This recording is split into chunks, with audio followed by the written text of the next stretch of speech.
ओम नमः शिवाय। हर हर महादेव। आप सभी माताओं बहनों को हरतालिका तीज की बहुत बहुत शुभकामनाएं।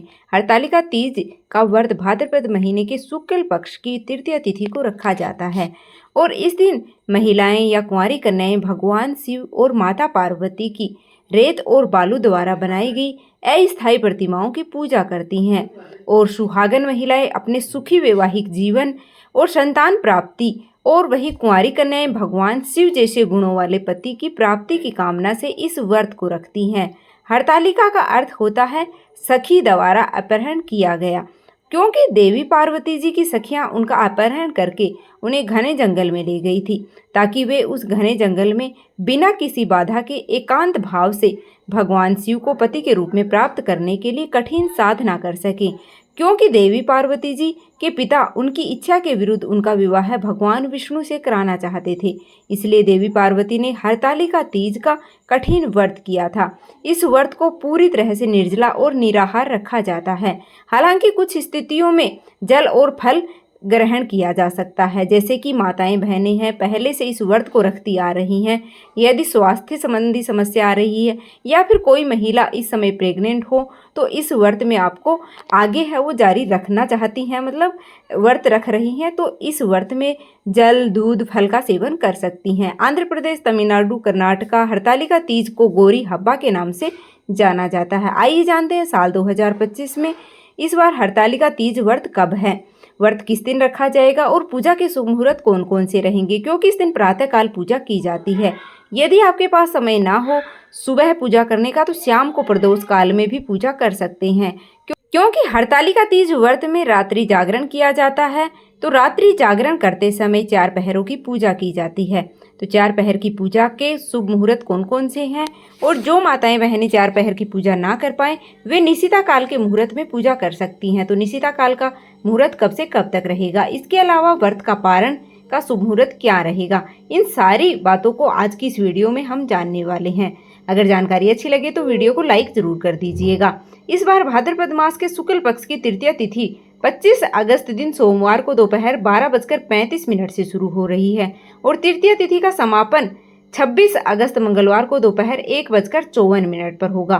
क्योंकि उदय तिथि के अनुसार हरतालिका तीज का व्रत रहेगा, इसलिए इस बार 26 अगस्त दिन मंगलवार को हरतालिका तीज का व्रत रहेगा। व्रत इसी दिन रखा जाएगा। व्रत का पारण अगले दिन किया जाता है और इस बार हरतालिका तीज के मध्य रात्रि के समय देखा जाए तो यह अगले दिन 27 अगस्त बुधवार का समय होगा।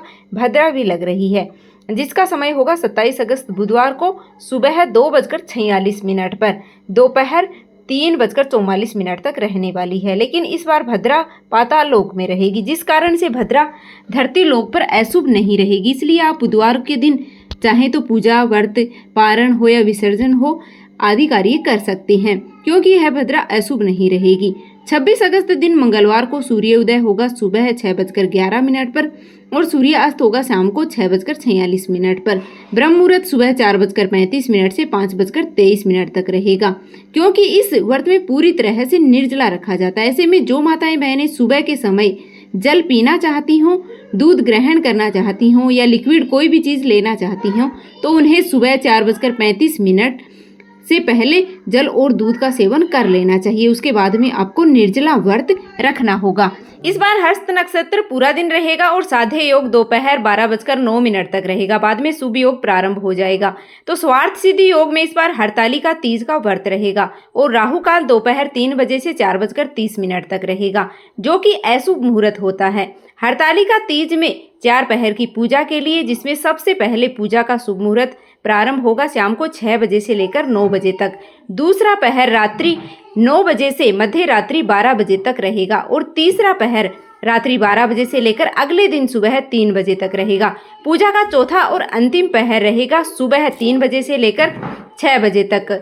हरतालिका तीज की प्रातः काल की पूजा का शुभ मुहूर्त रहेगा सुबह 5:56 से 8:31 तक और प्रदोष काल की यानी कि शाम की पूजा का जो मुहूर्त है वह शाम को 6:01 से 7:31 तक रहेगा और व्रत का पारण का जो शुभ मुहूर्त है वह 27 अगस्त दिन बुधवार को सुबह 5:40 से 7:05 तक रहेगा। सूर्य उदय की पहली किरण के साथ ही आप अपना व्रत का पारण कर सकते हैं, क्योंकि यह व्रत अखंड सुहाग की प्राप्ति के लिए रखा जाता है।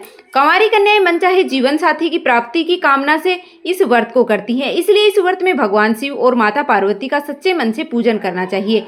माता पार्वती को आप श्रृंगार की सामग्री अर्पित करें। इसके अलावा सुहागिन महिलाओं या कुंवारी कन्याओं को सुहाग की सामग्री का दान भी किसी निर्धन महिला को अवश्य ही करना चाहिए।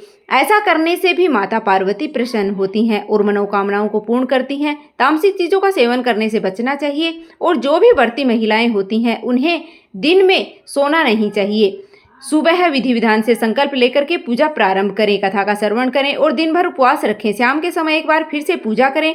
बहुत अधिक आवश्यकता हो निर्जला व्रत यदि आप नहीं रख सकते हैं तो आचमन जितने जल को आप ग्रहण कर सकती हैं। यह थी आज की वीडियो। उम्मीद करती हूँ कि आपको वीडियो पसंद आई होगी। हरतालिका तीज की पूजा सामग्री और पूजा विधि की वीडियो भी जल्द ही चैनल पर उपलब्ध कराई जाएगी। अगर वीडियो पसंद आई है तो लाइक कर दीजिएगा और कमेंट बॉक्स में श्री शिवाय नमस्तुभ्यम या ओम नमः शिवाय अवश्य लिख दीजिएगा। मिलते हैं फिर से एक और नई वीडियो के साथ। धन्यवाद।